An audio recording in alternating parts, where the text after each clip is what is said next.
Hello, everyone. Elizabeth here with Foundation Center, and I'm joined today by Dart Westfall, Assistant Consultant at the Support Center.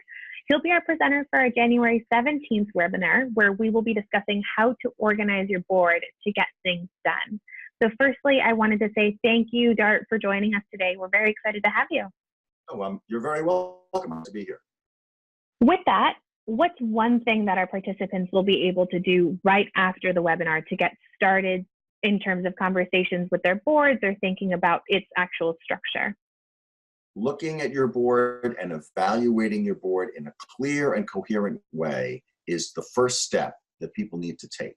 And we will provide some tools and some ways to do that and some advice on how to examine what your board is doing and make sure that it's what your organization needs, both for what the organization is, but also at this particular time in the life cycle or history of your organization. Understanding what your board is about, what it's really doing. One of the things we talk about is that there's what you say you do, there's what you actually do, and then there's best practices. Sometimes those things are all different. And understanding that your bylaws and the way you're set up would lead one to expect you're doing thing A, but in reality, you're doing thing B. And you'd probably be better off if you did thing C. So getting through that kind of an evaluation is something people will do right after the webinar. Fair enough. Think through it, evaluate, and figure out the next step. And Dart, I wanted to ask you, what is your experience with board development work, and how will this inform the webinar content?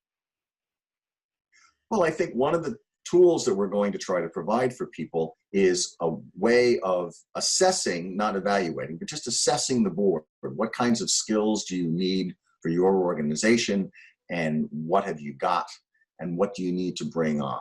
Then the second thing is that, much like fundraising, developing your board through finding new board members, that's one thing one does in developing a board, is similar in that you want to spend more time identifying and cultivating people than asking them.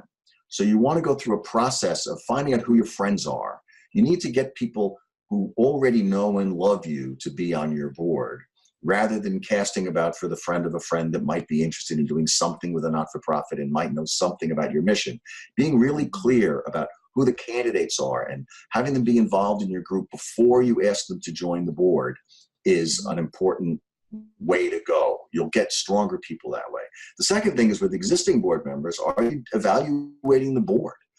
As well as assessing what kind of skills you might want, are you now, and seeing if it adds value to your organization, if it's what your organization needs, if you're following the basics, if you have the committees, if you're reading the 990, if you're doing all that basic stuff. And then secondly, some other things that we'll talk about in terms of planning and program monitoring and figuring out what the board's real role is about all those things. Yeah, definitely making sure that any new board members that you bring on are passionate about the mission, because that will inform the way the board functions and what its priorities are. I think that's very, very good advice.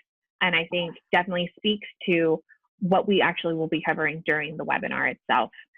I also wanted to ask you about potential handouts that we will be providing. What will be the tangible takeaways that participants will be able to bring back to the office, whether that's a checklist or a template of sorts? What will we be providing them? Well, it's the two things about assessing and evaluating your board. What do you need? There'll be templates and matrices to look at who's on your board now, what skills do they have, what skills do you need going forward. Maybe it's different. It doesn't mean you've done anything wrong just because you have to change. The world might have changed around you, and you need different skills now than you might have needed when you were a founding board, or before you did a lot of fundraising as a board. Boards have life cycles just like organizations. So assessing what you need there, and then some tools for evaluating your board, the kinds of things that are important, that are good indicators that the board is doing the right things and is helping the organization as much as it can. And we'll have tools about that as well. And then some suggestions about actual structure, the kinds of committees, which kinds of committees might have existed years ago but are becoming less important now, and which ones are coming more to the fore as the not-for-profit world changes and the whole world changes. Great. And I always like our audience to get to know our presenters a little bit better, and as real individual humans joining us for a real conversation. So I wanted to ask you, Dart, what is your favorite place in the world?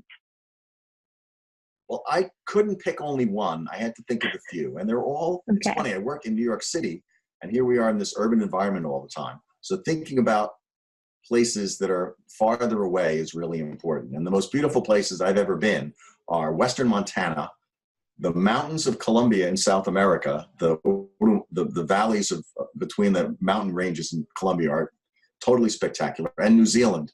And I'm prejudiced because my mother was born there. So I'm really a fan of how beautiful New Zealand is. But those are really beautiful places. I'll have to add them to my list. Colombia is definitely on the top of my list, so maybe I'll have to prioritize that in the coming months. I wanted to say thank you, Dart, for sharing your experience with us today. I'm excited to jump into strategies for how to actually create efficient governance within the actual board structure. I wanted to let participants know as well that we do have early bird pricing through January 9th. So register today to take advantage.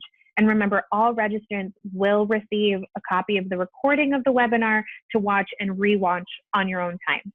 So thank you, everyone. Thank you, Dart. We hope to see you soon.